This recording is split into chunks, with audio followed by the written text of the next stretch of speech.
dada. Ya iroroga dedemi ave gera erami faohahau dede ande khelewangi. Sabele moroi bagera era ni hafefu baka keriso Yesu manganda ita. Maundasi dadau mawaha kededeu amalo walangi bazimane bazitanowi andre. Bawanganda sawagele fefu mbualau sino matema ya aga sino banuau. Fahena mbualau so aya zile sua-sua. Fondoroge boto avano soma irege bazitanowi andre. Batola maundasi nahiani amonie. Ia dae ma ide-ide enda aga fenau. Uma sinda aga maangere nusi daromalime so aya.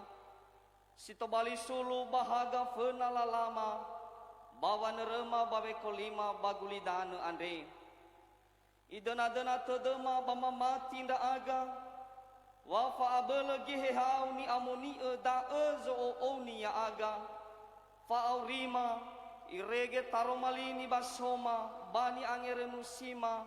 Sinduhunduhu tobali aurifama samohoni faurima irege tedom da aga baba musumangi ya uga Yehova tefuwa bela zedena manaisi ya aga baba mondongo taromalima matenawa bama fabali baba aurima ha badai zo aya ya aga Yesu keriso oguna egenonima ande so aya tobali tohu dangam bawa ma ema taromalima bado Yesu keriso no manganda nda aga yaduhu ira ama ira ina batalifusa ni omasia bakazo aya ya ita Yesu keriso taromalilo walangi sitobali enge angere nuada batanowi ande tehale moroi bazura gamosi faza fitu ngawua sifulu irugi ngawua sifelevitu. Amos pasal 7 ayat 10 sampai dengan ayatnya yang ke-17. Dau baso baliniha bai fatenge zinenge amasia ere bambetieli ke Yerobeamu razon rauno gizaraeli imane amosi anda ba ifawe e maubu gizaraeli babolawa ya uge tebai ta tane huonia anda fefu da asani wa agamosi bambawa zi eli mate Yerobeamu ba irauno gizaraeli ba lezi lemu oloi edania aheta ira badanera bai mane amasia ke gamosi he sangi ila falso oloi sawa dana madoyuda badae alui ge babadae moi sama ele babambe tieli baletola sa ai moi sama ele menoni amoni kherazo dae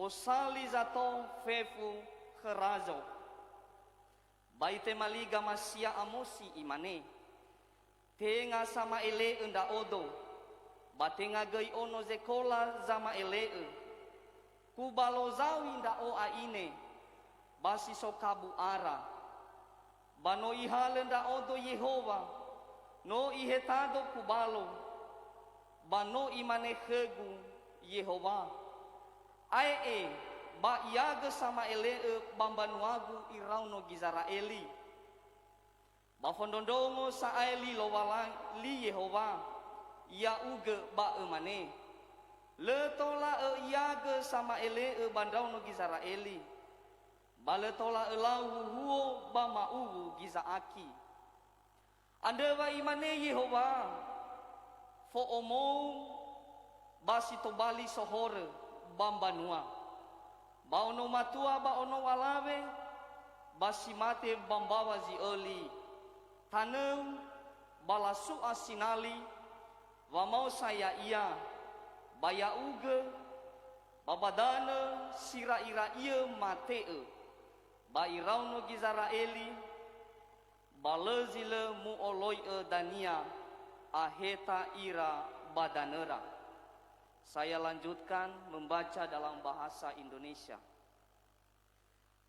Amos pasal 7 ayat 10 sampai dengan ayatnya yang ke-17. Firman Tuhan berkata, lalu Amazia imam di Betel menyuruh orang menghadap Yerobeam raja Israel dengan pesan, Amos telah mengadakan persepakatan melawan tuanku di tengah-tengah kaum Israel. Negeri ini tidak dapat lagi menahan segala perkataannya. Sebab beginilah dikatakan Amos, Yerobeam akan mati terbunuh oleh pedang, dan Israel pasti pergi dari tanahnya sebagai orang buangan. Lalu berkatalah Amazia kepada Amos, "Pelihat, pergilah, nyala ke tanah Yehuda, carilah makananmu di sana, dan bernubuatlah di sana. Tetapi jangan lagi bernubuat di Betel, sebab inilah tempat kudus raja, inilah bait suci kerajaan." Jawab Amos kepada Amazia, "Aku ini bukan nabi, dan aku ini tidak termasuk golongan nabi, melainkan aku ini seorang peternak dan pemungut buah ara hutan. Tetapi Tuhan mengambil aku dari pekerjaan menggiring kambing domba. Dan Tuhan berfirman kepadaku, pergilah, bernubuatlah terhadap umatku Israel. Maka sekarang dengarlah firman Tuhan.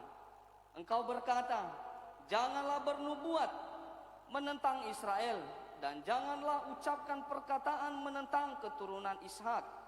Sebab itu, beginilah firman Tuhan, istrimu akan bersundal di kota, dan anak-anakmu laki-laki dan perempuan akan tewas oleh pedang. Tanahmu akan dibagi-bagikan dengan memakai tali pengukur. Engkau sendiri akan mati di tanah yang najis, dan Israel pasti pergi dari tanahnya sebagai orang buangan." Sejauh demikian pembacaan firman Tuhan. Saya sapa kita, Shalom, Yahubu. Ada sukacita? Haleluya. Tema yang menjadi renungan kita pada hari ini, Balino noniha imane ya letebule wamaduhu siduhu. Dalam bahasa Indonesia, tetaplah menyuarakan kebenaran.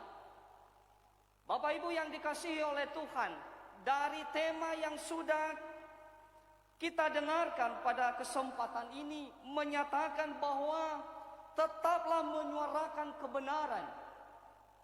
Siapakah yang menyuarakan kebenaran itu? Yang menyuarakan kebenaran adalah orang-orang yang sudah percaya kepada Yesus sebagai juru selamatnya dalam hidupnya. Bapak Ibu yang dikasihi oleh Tuhan, dari firman Tuhan yang barusan kita baca, ada 3 tokoh yang kita dengar pada kesempatan ini. Tokoh yang pertama adalah Amos. Tokoh yang kedua adalah Imam Amazia. Dan tokoh yang ketiga adalah Raja Yerobeam. Kita tahu bahwa Amos adalah seorang nabi yang diutus dan dipanggil oleh Tuhan untuk menyatakan nubuat bagi umat Israel. Dia berasal dari kota Tekoa, sebelah utara Yehuda. Bapak Ibu yang dikasihi oleh Tuhan, ketiga tokoh ini mereka tinggal di satu tempat, yaitu Betel. Mereka tinggal di Betel. Betel memiliki sejarah yang baik bagi umat Israel, yang artinya adalah tempat kudus atau tempat bertemunya dengan Tuhan. Itulah Betel bagi umat Israel. Kita bisa membacanya Bapak Ibu Sejarahnya di kisah 1 Raja-Raja pasal 12 ayat 32 sampai dengan 33. Di mana Bapak Ibu yang dikasihi oleh Tuhan, bahwa Betel ini itu dinyatakan ketika Yakub bermimpi, ya. Ketika Yakub bermimpi sedang tidur beralaskan batu, dan dia melihat ada anak tangga yang ujungnya sampai ke langit. Dan dari situ Bapak Ibu, dari anak tangga itu malaikat-malaikat turun. Dan di dekatnya ada Tuhan berdiri berbicara kepadanya. Maka ketika Yakub bangun, dia memberi tempat itu, yaitu Betel, dan mendirikan mezbah sebagai peringatan bahwa itu adalah tempat bertemunya dengan Tuhan. Bapak Ibu yang dikasihi oleh Tuhan, dalam sejarah Alkitab ini juga mencatat bahwa ketika pemerintahan Raja Yerobeam I memerintah di bangsa Israel, maka celakanya tempat ini dinodai atau dikotori. Dengan cara apa Bapak Ibu? Yaitu dengan cara mendirikan kuil-kuil penyembahan, yang isinya di dalam adalah berhala, yaitu dengan mendirikan anak lembu emas. Ya, di dalam kuil itu yang telah didirikan oleh Raja Yerobeam I adalah penyembahan berhala. Bapak Ibu yang dikasihi itu oleh Tuhan, dari kisah ini Tuhan sudah mulai murka.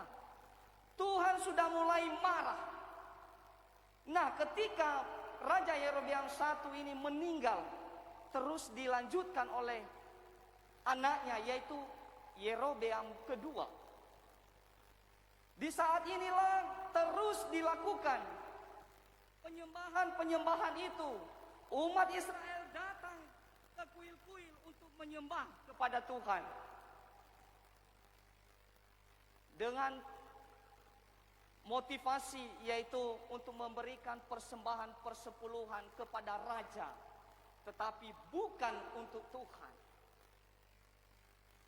Bapak Ibu yang dikasihi oleh Tuhan, ketika Raja Yerobeam II ini, maka dari situlah dia mengangkat seorang imam yang bernama Imam Amaziah untuk bertugas di kuil-kuil penyembahan itu. Bapak Ibu yang dikasihi oleh Tuhan, Imam Amaziah sangat merasa senang. Oleh karena ketika zamannya Yerobeam II, bangsa Israel juga mengalami kejayaan dan kemakmuran, khususnya bagi ekonomi mereka. Bahkan mereka juga bisa menguasai daerah-daerah yang pernah dikuasai oleh Syria pada waktu itu. Nah, Bapak Ibu yang dikasihi oleh Tuhan, tugas seorang imam seharusnya adalah memberitakan kehendak Allah, menyuarakan kebenaran, menegur ketika ada salah, menasehati ketika ada salah. Tetapi sebaliknya apa? Bapak Ibu yang dikasihi oleh Tuhan, ternyata Imam Amaziah lebih doyan berkompromi dengan dosa. Dosa yang dilakukan oleh Raja Yerobeam II, ternyata mereka berkompromi, Bapak Ibu. Jadi tugas imam yang seharusnya menyuarakan kebenaran diubah oleh Imam Amaziah mengikuti selera daripada raja. Bertugas untuk boleh menjaga kuil-kuil penyembahan berhala tadi. Disinilah letak kekacauan itu, Bapak Ibu, ya, sehingga nanti kita masuk di pasalnya yang ke-7 ini, dari sejarah ini, maka Allah memanggil seorang Amos yang tadi dikatakan bahwa dia bukan siapa-siapa, dia bukan keturunan nabi, dia tidak memiliki pengetahuan yang mumpuni, tetapi karena kehendak Allah, tidak ada yang mustahil bagi Allah. Sehingga dia diangkat oleh Allah dan diutus untuk boleh menyampaikan nubuat kepada umat Israel. Bapak Ibu yang dikasihi oleh Tuhan, kalau kita membaca dari Amos ini, maka di sana kita akan menemukan apa saja pelanggaran-pelanggaran atau perbuatan-perbuatan yang jahat yang dilakukan oleh Yerobeam. Salah satunya adalah yang berada di Amos pasal 5 ayat 12 sampai ayatnya yang ke-13. Dia menyatakan di sana bahwa dosamu sudah banyak, sudah besar. Dia menjadikan orang benar terjepit. Dia menerima suap. Dia mengesampingkan orang miskin di pintu gerbang.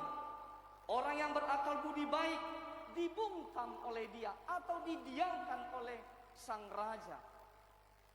Inilah kesalahan seorang raja yang dinubuatkan oleh seorang Amos yang menyatakan, menyuarakan kebenaran itu.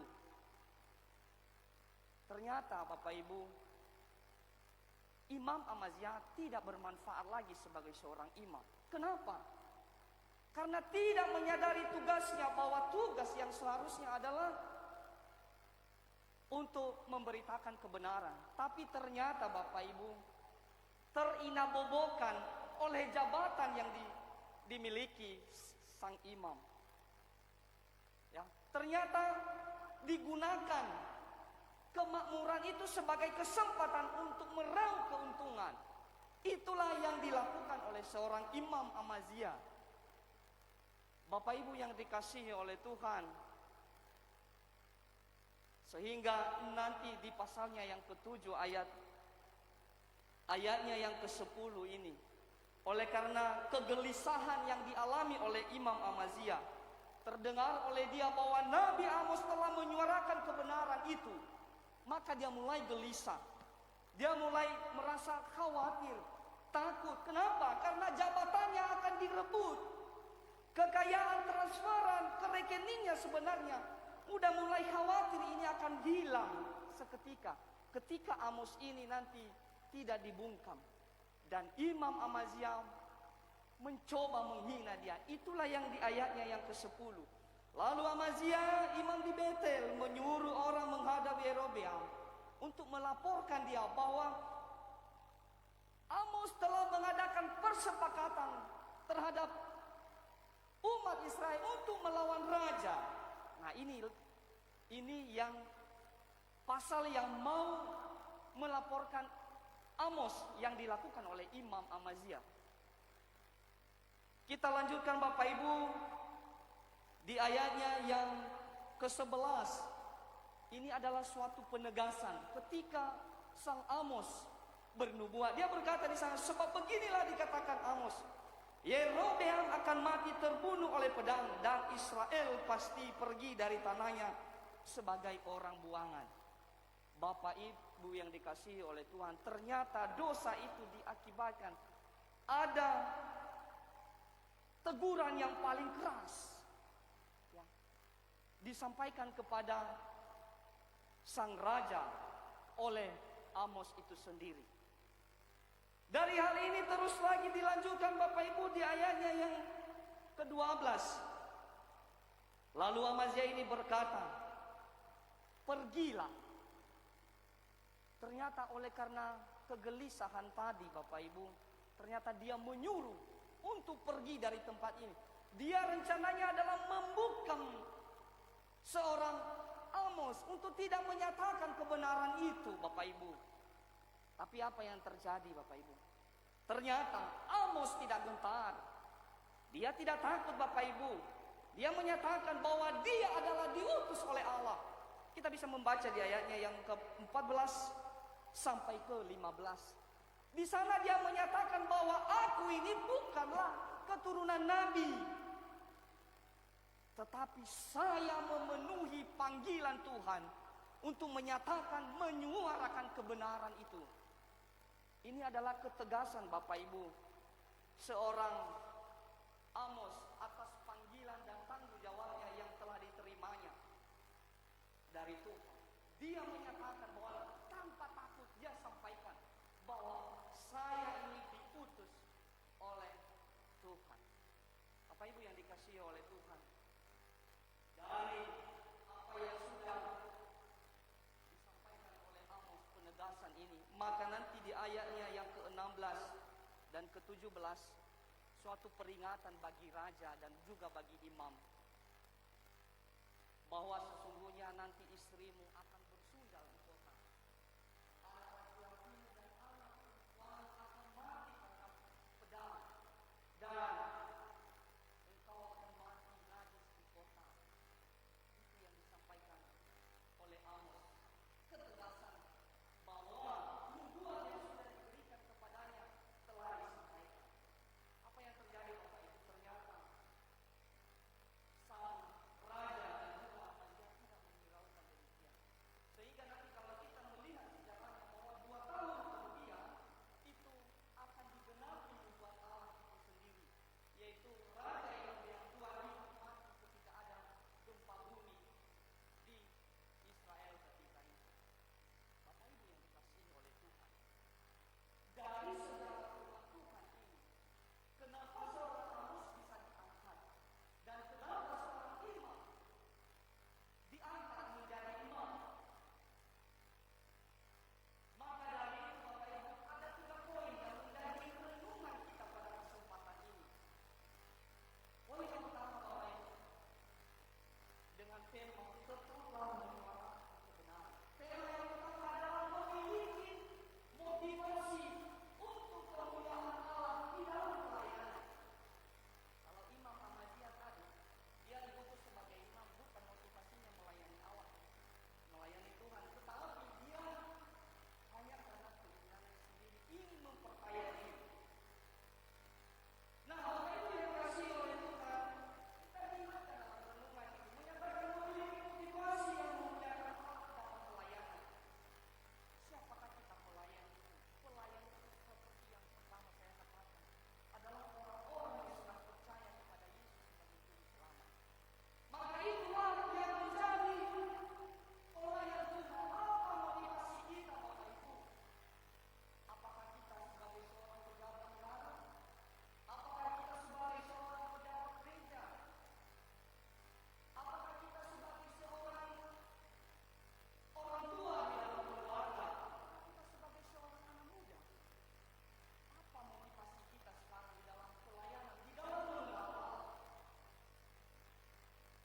Maka motivasi kita Bapak Ibu, yaitu untuk menyuarakan kebenaran itu sendiri. Sama seperti Amos. Jadilah kita seperti Amos-Amos dimanapun kita berada. Apakah di tempat pekerjaan kita, di mana saja Bapak Ibu. Jadilah Amos-Amos yang senantiasa menyuarakan kebenaran. Kalau tadi seorang raja, dia berkompromi dengan suap, dia berkompromi dengan menindas kaum lemah. Maka saat ini Bapak Ibu, kita diingatkan melalui firman Tuhan. Dia lagi-lagi kita jauhkan dari kehidupan kita. Tetapi kita senantiasa untuk melakukan kehendak Allah yang bukan menyuarakan kebenaran. Apakah kita berada di lingkungan pekerjaan kita, ketika kita melihat demikian, marilah kita nyatakan Bapak Ibu kebenaran itu. Kita berharap bahwa tidak ada jemaat Tuhan yang dalam pelayanan motivasinya adalah memperkaya diri. Tidak ada motivasinya adalah yang menunjukkan bagaimana dia bisa hidup dalam pelayanan itu demi namanya. Apakah kepopuleran atau hal-hal yang lainnya yang tidak sesuai dengan kehendak Allah. Dia ingatkan kita Bapak Ibu saat ini. Poin yang kedua Bapak Ibu, hiduplah dalam renungan firman Tuhan setiap hari. Bapak Ibu yang dikasihi oleh Tuhan, apa tolak ukur kita untuk boleh menyuarakan kebenaran itu sendiri? Bagaimana kita menyuarakan benar atau salah kalau tidak ada pendukung yang kita tahu bahwa itu benar, bahwa itu salah? Maka dari itu Bapak Ibu, sebelum kita menyuarakan kebenaran itu, maka dia ingatkan kita di sini Hiduplah dalam perenungan firman Tuhan setiap hari. Karena yang bisa menyatakan salah dan benar adalah firman Tuhan itu sendiri.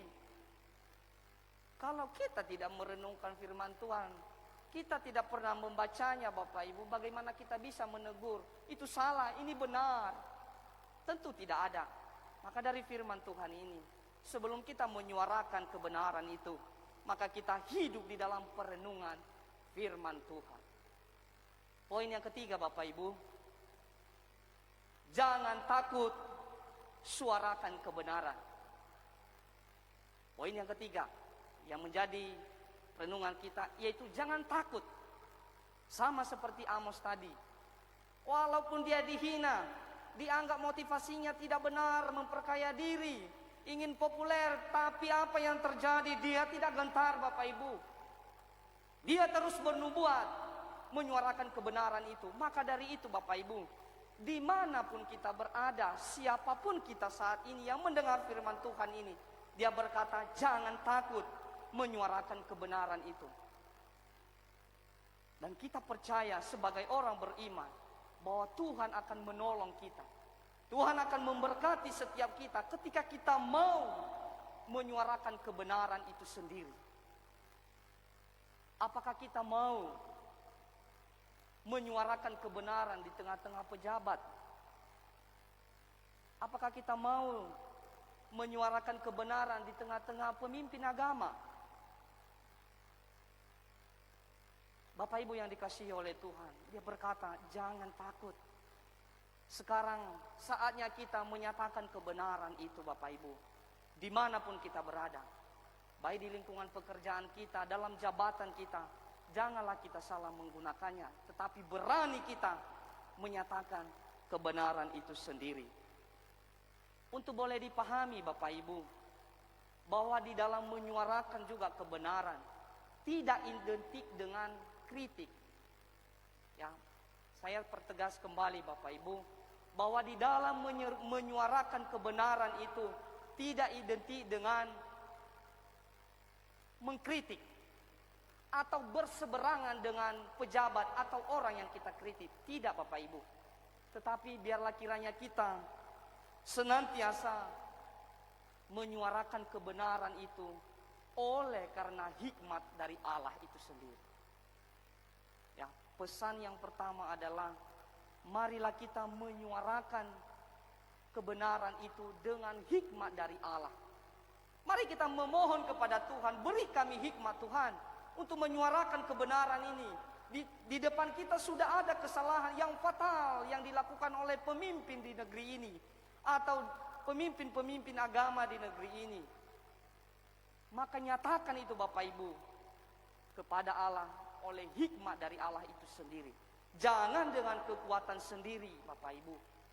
Karena itu tidak berarti. Tetapi yang berarti adalah ketika kita memohon hikmat dari Allah itu sendiri.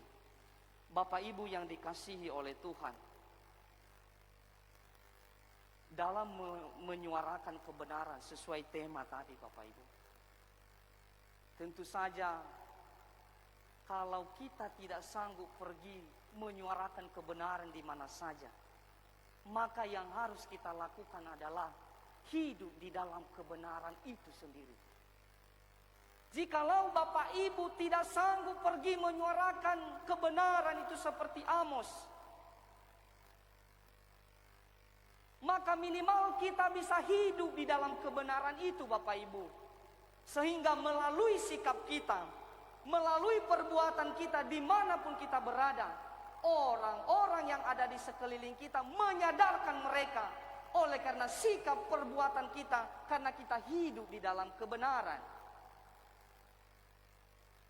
Bapak Ibu yang dikasihi oleh Tuhan, dari firman Tuhan yang sudah kita baca ini dan kita renungkan, biarlah itu menjadi pedoman dalam kehidupan kita untuk memberanikan diri di dalam menyuarakan kebenaran firman Tuhan.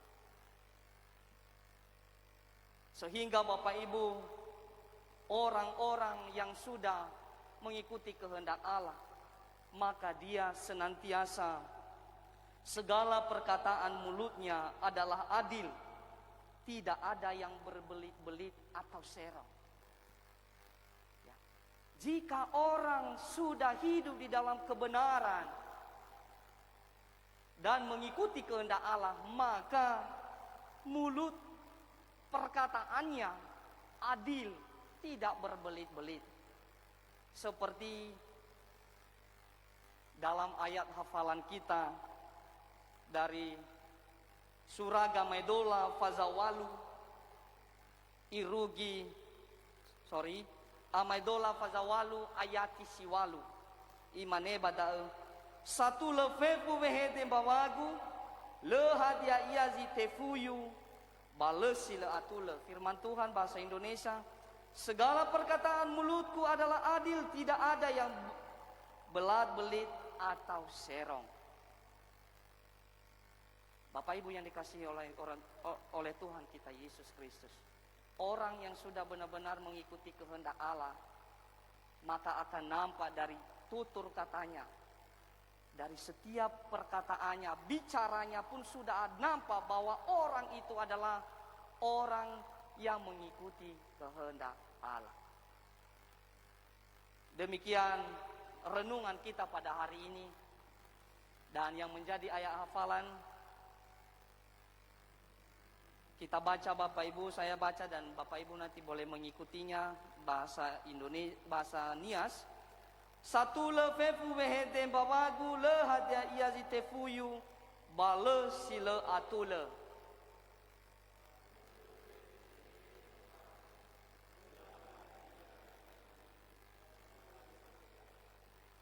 Amin, kita berdoa. Sauhagelau ama wa masime sino faluha ya aga. Taro malime sino farongoge ke masoaya.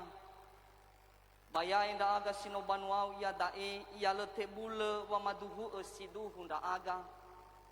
Babolo satu le khau amal walangi. Ina agei bambua buama sero ma ekhe. Tolagi te paduhu enda uga ama wa ya uga nama. Bahema zamesana nda aga. Tolong nda aga soaya ehe hamuni amuni ena ele tebule gei soaya masuno nda uga. Baena obuabua de dema babolo somasi nda uga. Sau hagelau amalo walangi ha bademe manganda nda aga.